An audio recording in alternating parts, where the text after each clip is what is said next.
Hello everybody, in today's video I want to show you how you can delete a project in Claude AI.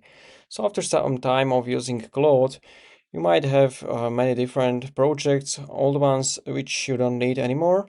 Deleting them keeps things clean, but if you might need one later, you can also use archive option, which is going to hide the project without removing it permanently.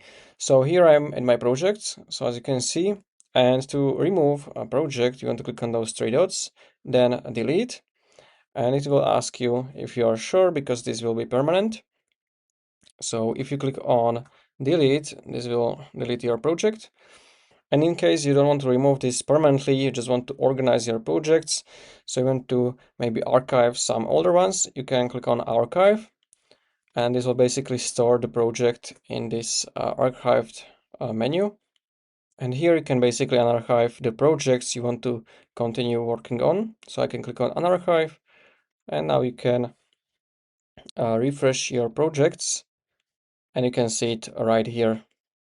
And if you want to remove something which is archived, you have to firstly unarchive this, and then you can delete this, as you can see here. So I can click on delete now, delete, and this is going to permanently delete your project. If you found this video helpful, consider subscribing for more tutorials like this one.